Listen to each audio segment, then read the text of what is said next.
បាទសូមស្វាគមន៍ការវិទ្យាលកម្មព័ត៌មានជំនួយតំបន់អាស៊ីជាមួយនឹងខ្ញុំបាទបាទមុនចូលដល់វគ្គព័ត៌មាននេះជាដំបូងសូមតាមដានទស្សនានៅព័ត៌មានដែលស្ដីពីជើងហោះហើរពីបណ្ដាក្រុមហ៊ុនអាកាសចរមួយចំនួននៅក្នុងតំបន់មកកម្មរាជអាណាចក្រកម្ពុជារបស់យើងទាំងពីរអាកាសយានដ្ឋានអន្តរជាតិពលគឺអាកាសយានដ្ឋានអន្តរជាតិក្រុងភ្នំពេញនិងអាកាសយានដ្ឋានអន្តរជាតិខេត្តសៀមរាបឯនោះបាទ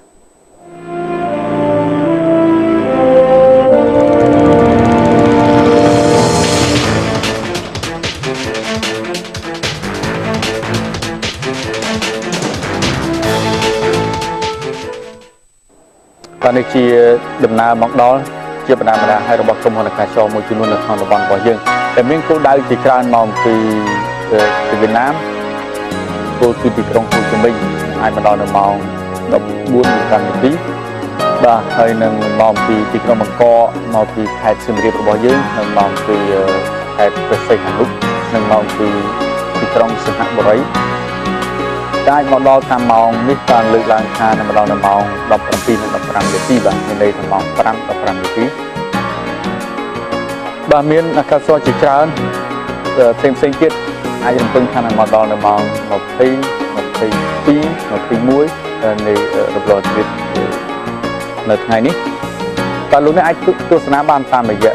ព័ត៌មានកម្មវិធីហៅកាត់ថា CNC ដែលផ្សាយនៅរាល់ទិន្នន័យជាមហាការចាក់ចេញដំណើរនិងមកដល់បាទទាំងពីរអាកាសយានដ្ឋានអន្តរជាតិនេះបាទ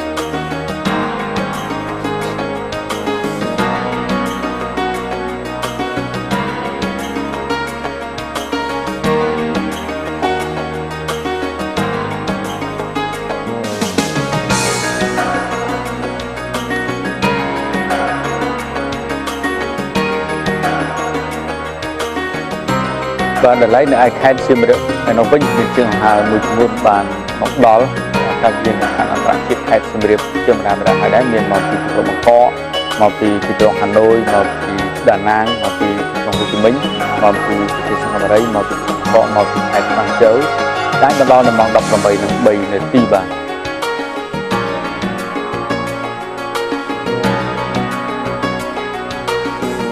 បាទនេះជាជើងហោះហើរទាំងឡាយដែលបានមកដល់នៅឯអាកាសយានដ្ឋានអន្តរជាតិសៀមរាបរបស់យើងបា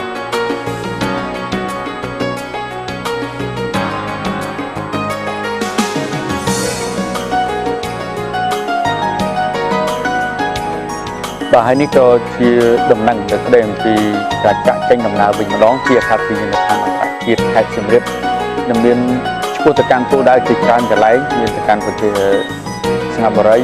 ទីក្រុងបង្គកមកកាន់រាជធានីភ្នំពេញរបស់យើងគួរទៅកាន់ទីក្រុងហាណូយនិងទីក្រុងហូជីមិញបា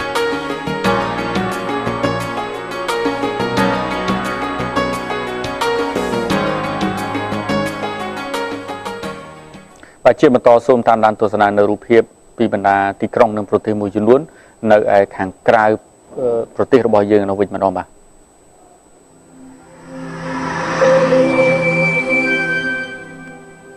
បាទនេះជាទីក្រុងAscosna Trisnova របស់ប្រទេសស្វីសមានសេចក្ដីភាពប្រមាណជា21 អង្សាបាទនេះគឺជាសារមន្ទីរមួយថាម៉ុងតេវេរីបាដែលគេបើកជាប្រចាំថ្ងៃប៉ុន្តែយើងមើលពីខាងលើគឺទឹកបើសមុទ្រនេះជាក្រុងឌីណារបស់ប្រទេសអូទ្រីសមានសេចក្ដីភាពប្រមាណជា20 អង្សានេះជាសារមន្ទីរសិល្បៈ Albertina បាទដែលគេបើកប្រចាំថ្ងៃដល់ជួននេះជាទីក្រុងអាំស្ទែដាមរបស់ប្រទេសកូឡុងដែលមានសេចក្ដីភាពប្រមាណជា21 អង្សាបាទតាមរូបនេះយើងទើបតែទទួលបានមុននេះប្រហែលនាទីនេះជាសារមន្ទីរដែរដែលគេថតពីខាងលើយើងឃើញដំណើរគោលដៅរបស់ពលរដ្ឋនេះជាទីក្រុងប៉ារីសរបស់ប្រទេសបារាំងដែលមានសេចក្ដីភាពប្រមាណជា23 អង្សាបាទនេះជាសារមន្ទីរសិល្បៈមួយដែរដែលគេបើកជូនដល់អ្នកទស្សនានេះគឺក្រុងវីណៃរបស់ប្រទេសអ៊ីតាលីដែលមានសេចក្ដីភាពប្រមាណជា23 អង្សាបាទលោកអ្នកអាចចូលមើលបានតាមរយៈគេហទំព័រ www.kdestinations.com បាទនេះជាទីក្រុងឡុងនៃខេត្តកំពង់លេដែលមានសេចក្ដីភាពប្រមាណជា17 អង្សាបាទនេះជារូបភាពយើងអាចមើលឃើញពីខាងលើអាកាសជារួមនៃទីក្រុងឡុងនេះជាតំបន់ដៃគូរបស់កេនឌាដែលមានសេចក្ដីភាពប្រមាណជា26 អង្សា នេះសារមន្ទីរអាហារដែលគេបើកជាប្រចាំថ្ងៃបាននៅត្រៃទន្លេខាងនោះបាទ នេះជាតំបន់ President របស់ប្រទេសអាល្លឺម៉ង់ហើយយើងឃើញដំណើរទូចជាធម្មតារបស់អ្នកស្រុកនៅទីនោះហើយនេះគឺជាដងទន្លេមួយដែលយើងមើលឃើញខាងទៀតនោះបាទនេះជាតំបន់ Antibes Jean Les Pont បាទនៅឯប្រទេសបារាំងដែរដែលជាប់មួយនឹងឆ្នេរសមុទ្រ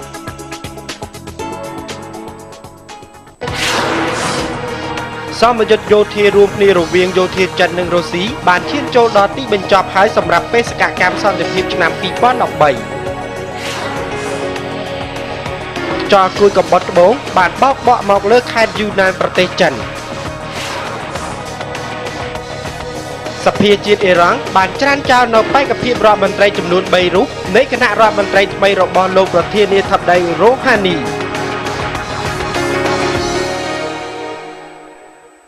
តាមរំសាយផ្សាយព័ត៌មាន AP បានរាយការណ៍ដល់បន្ថែមនៅថ្ងៃនេះថាដំណើរសមយុទ្ធគេហៅថាដាក់រាសនាមថាសមយុទ្ធបេសកកម្មឆ្នាំ2013រវាងកងយោធាចិននិងកងយោធារបស់ប្រទេសរុស្ស៊ីបានឈានចូលដល់ទីបញ្ចប់ទៅហើយនៅថ្ងៃសុក្រនេះបន្ថែមផ្សព្វផ្សាយព័ត៌មានដដែលបានលើកឡើងថានេះជាសមយុទ្ធមួយដែលគេហៅថាសមយុទ្ធសន្តិភាពបេសកកម្មសន្តិភាពឆ្នាំ2013អាចថាជាសមយុទ្ធប្រឆាំងទៅនឹងអំពើភេរវកម្មក្នុងឆ្នាំនេះផងដែរដែលជារួមការធ្វើនេះគឺថាមានចាប់តាំងពីថ្ងៃទី27បាទខែកក្កដារហូតដល់ថ្ងៃទី15ខែសីហាបាទដែលទើបបញ្ចប់កាលពីរុស្ស៊ីបាទថ្ងៃម្សិលមិញបាទនេះគឺជាការបង្ហាញនៅយុទ្ធភូមិបកសិទ្ធនិងធម្មវិជ្ជាមួយចំនួនទាំងនៅលើផ្ទះអាកាសនិងថ្មើរជើងក្នុងការប្រយុទ្ធប្រឆាំងទៅនឹងអំពើភេរវកម្មនៅក្នុងតំបន់បាទគួរបញ្ជាក់ផងដែរថាបេសកកម្មសន្តិភាពឬក៏ហៅថាសមយុទ្ធប្រឆាំងទៅនឹងអំពើភេរវកម្មឆ្នាំ2013នេះមានកងយោធាប្រមាណជា1000នាក់ត្រូវបានគេចល័តហើយក្នុងនោះមានរថពាសដែរប្រមាណជា100គ្រឿងនិងឧបត្ថម្ភបច្ចៈជាច្រើនផ្សេងទៀតក៏ត្រូវបានចូលរួមក្នុងលំហាត់នេះផងដែរតាមពិតការធ្វើនេះគឺជាការរួមមួយដែលគេហៅថាធ្វើជាប្រចាំថ្ងៃរវាងប្រទេសចិននិងប្រទេសរុស្ស៊ីក្នុងគោលដៅដើម្បីរក្សាស្ថិរភាពនៅក្នុងតំបន់នោះផងដែរដែលអាចចាត់ទុកថាជាកិច្ចសហប្រតិបត្តិការទាំងពីរប្រទេសក្នុងការប្រយុទ្ធប្រឆាំងទៅនឹងអំពើភេរវកម្មបាទដល់ឡែកនៅក្នុងប្រទេសចិននោះខ្យល់ព្យុះកំបុតត្បូងមួយឈ្មោះធូណាដូបានបក់មកលើខេត្តយូណានរបស់ប្រទេសចិនបង្កឲ្យប៉ះពាល់ដល់លំនៅឋានប្រជាពលរដ្ឋនៅទីនោះជាច្រើនដែលផ្សព្វផ្សាយព័ត៌មាន AP និងបណ្ដាញផ្សព្វផ្សាយព័ត៌មានចិន CCTV បានរាយការណ៍បន្ថែមនៅរសៀលថ្ងៃសុក្រនេះថាខ្យល់គួយឈ្មោះធូណាដូនេះបានប៉ើងលំនៅឋានប្រជាពលរដ្ឋអស់ប្រមាណជា200ខ្នងឯណោះហើយតំបន់ខ្លះទៀតគឺថារៀបដល់ដីតែម្ដងបាទអ្នកស្រុកម្នាក់ដែលស្ថិតនៅកន្លែងកាត់ហេតុបានលើកឡើងថាគេបាត់នៅអ្វីៗគ្រប់យ៉ាងទៅតាមខ្យល់គួយហើយពិសេសនៅក្នុងខេត្តយូណានភាគកណ្ដាលរបស់ប្រទេសចិនហើយព្យុះនេះកាលពីថ្ងៃពុធកន្លងទៅធ្លាប់មានម្ដងដែរប៉ុន្តែមិនទាន់បានស្ងប់ចុះនៅឡើយទេមិនមានរបាយការណ៍ជាក់លាក់ថាតើចំនួនមនុស្សស្លាប់និងរងរបួសប៉ុន្មានអ្នកនោះឡើយក្រៅតែពីបណ្ដាញផ្សព្វផ្សាយព័ត៌មាន CCTV បានរំលេចចេញឲ្យដឹងនៅរសៀលថ្ងៃសុក្រនេះថាមានផ្ទះប្រហែលជា200ខ្នងបានបាក់រលំទាំងស្រុងនិងប៉ើងទៅតាមកម្រិតខ្យល់គេមិនបាននិយាយថាតើមុខខ្យល់ឆ្ពោះទៅកាន់ខេត្តណាទៀតនោះឡើយបាទដល់ឡែកនៅទីក្រុងសេអ៊ូលបាទប្រទេសកូរ៉េខាងត្បូងឯនោះវិញម្ដងនៅពីមុខស្ថានទូតជប៉ុនប្រចាំនៅក្នុងទីក្រុងសេអ៊ូលមានក្រុមបាតកោជាច្រើនហើយក្រុមនេះគឺសុទ្ធសឹងតែជាស្ត្រីវ័យចំណាស់ដែលតាំងពីសម័យសង្គ្រាមលើកទី2បាទហើយក្រុមនេះបានធ្វើការជួបជុំគ្នាក្នុងការសម្ដែងការមិនសប្បាយចិត្តក៏ដូចជាទាមទារឲ្យរដ្ឋាភិបាលរបស់ប្រទេសជប៉ុនត្រូវតែសូមទោសជាសាធារណៈដល់ប្រទេសកូរ៉េខាងត្បូងពិសេសដល់ស្ត្រីដែលរងគ្រោះដោយសារតែពីសម័យសង្គ្រាមនោះគេកំណែនស្ត្រីពីប្រទេសចិននិងពីតំបន់ឧបទ្វីបកូរ៉េឲ្យទៅបម្រើជាពេសាចាឲ្យពេសាឋានយោធាគេហៅថាផ្នែកយោធារបស់ប្រទេសជប៉ុននាសម័យនោះបាទគួរបញ្ជាក់ផងដែរថាក្រុមបាតកោមានគ្នាប្រហែលជា50នាក់បានធ្វើការជួបជុំគ្នារួមទាំងក្រុមយុវជនសម័យក្រោយក៏បានចូលរួមជាមួយលោកយាយរបស់គេផងដែរក្នុងការសម្ដែងការមិនសប្បាយចិត្តទៅនឹងអ្វីដែលទាហានជប៉ុនបានប្រព្រឹត្តមកលើពួកគេកាលពីអតីតកាលកន្លងមកបាទរហូតមកទល់នឹងពេលនេះនៅមិនទាន់បានស្ងប់ស្ងាត់ដល់ឡើយទេបញ្ហានៅតែក្តៅគគុកអំពីរបៀបវរៈដូចជាប្រធានបទដែលទាក់ទិនទៅនឹងការពៀនលាវសូមឲ្យរដ្ឋាភិបាលជប៉ុនធ្វើការសូមទោសបាទស្ថិតនៅក្នុងតំបន់មួយគេហៅថាតំបន់ ព្រមទទួលរវាងប្រទេសកូរ៉េខាងត្បូងនិងប្រទេសកូរ៉េខាងជើងមានកងយោធាអាមេរិកដែលស្ថិតនៅទីនោះបានចូលរួមក្នុងការរំលឹកដល់វិញ្ញាណក្ខន្ធទាហានអាមេរិក2នាក់ដែលបានស្លាប់ដោយសារតែកាបាញ់ប្រហារពីសំណាក់យោធាកូរ៉េខាងជើងឯណោះដោយពួកគេបានដាក់កម្រងផ្កាបាននឹងរំលឹកដល់វិញ្ញាណក្ខន្ធរបស់គេនិងស្មឹងស្មាតប្រហែលជា1នាទី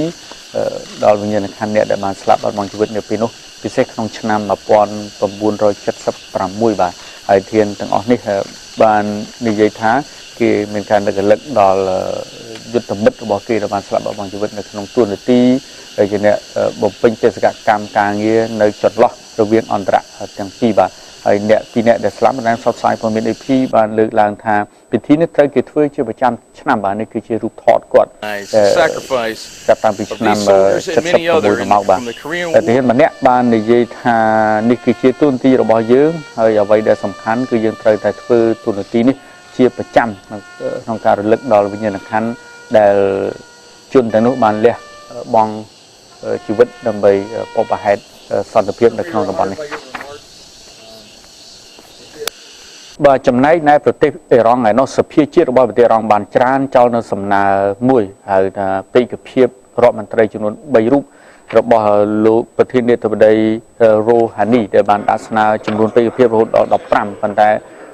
ប្រមាណអ្នកទៀតនោះគឺថាឯកភាពហើយនៅតែបេក្ខភាពចំនួន3រូបដែលសិតសឹងតែជាថ្នាក់រដ្ឋមន្ត្រីដោយសភាមិនបានផ្ដល់សម្ដែងការទំនុកចិត្តដល់រដ្ឋមន្ត្រីថ្មីនោះឡើយដែលជាហេតុនាំឲ្យមានភាពប្រទង់ប្រទះគ្នារវាងសភានិងរដ្ឋាភិបាលនៅក្នុងទីក្រុងតេហរ៉ង់ហើយការពិភាក្សាបានផ្សាយទៅជារបៀបវរៈក្រៅកគុកនៅក្នុងប្រជាជាតិនោះផងដែរប៉ុន្តែផ្សព្វផ្សាយព័ត៌មានរបស់អ៊ីរ៉ង់បានលើកឡើងថានេះគឺជាពេល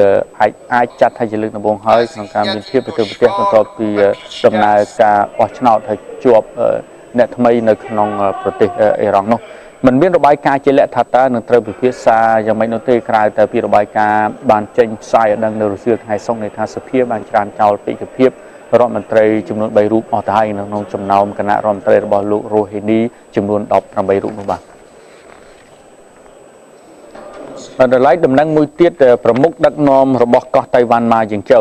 នៅតែបន្តដំណើរទស្សនកិច្ចរបស់លោកនៅឡើយទេនៅឯប្រទេសប៉ារ៉ាហ្គាយបាទបន្ទាប់ពីលោកបញ្ចប់ដំណើរទស្សនកិច្ចនៅឯសហរដ្ឋអាមេរិកបន្ទាប់មកគឺថាលោកអញ្ជើញទៅកាន់ប្រទេសហៃទីឥឡូវលោកបន្តដំណើររបស់លោកមួយទៀតទៅកាន់ប្រទេសប៉ារ៉ាហ្គាយដោយសារប្រទេសប៉ារ៉ាហ្គាយគឺជាប្រទេសមួយក្នុងចំណោមប្រទេសចំនួន23ដែលបានប្រកាសគាំទ្រដល់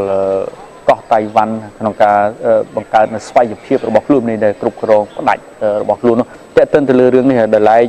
ប្រទេសចិននោះបានអាងថាតាមពិតកោះតៃវ៉ាន់គឺជាផ្នែកមួយនៃទឹកដីរបស់ខ្លួនហើយជាកម្មវត្ថុដែលនាំមានភាពចម្រូងចម្រាសតាំងពីអតីតកាលរហូតដល់បច្ចុប្បន្នកាលដោយមិនទាន់បានដោះស្រាយចប់សពគ្រប់នៅឡើយទេហើយយើងសង្កេតឃើញរយៈពេលថ្មីនេះប្រមុខដឹកនាំកោះនេះពលគឺលោកម៉ាយើងចៅបានអញ្ជើញទៅកាន់តំបន់អាមេរិកភាគខាងត្បូងទៅកាន់តំបន់មហាសាគរការ៉េប៊ីនមួយរយៈចុងក្រោយដំណើរទស្សនកិច្ចរបស់លោកគឺមានសភាពញឹកញាប់មែនទែននៅក្នុងតំបន់អាមេរិកឡាទីននោះបាទដំណឹងជុំវិញតំបន់របស់យើងឈានចូលទៅទីបញ្ចប់តែដោយសារពេលវេលាមានកំណត់ផងនោះហើយនៅសប្តាហ៍ក្រោយខ្ញុំបានធ្វើត្រឡប់មកជួបលោកស្រីនិងកញ្ញាតាមពីដំណងដដែលគណៈខ្ញុំបាទសូមអរគុណសូមគោរពលា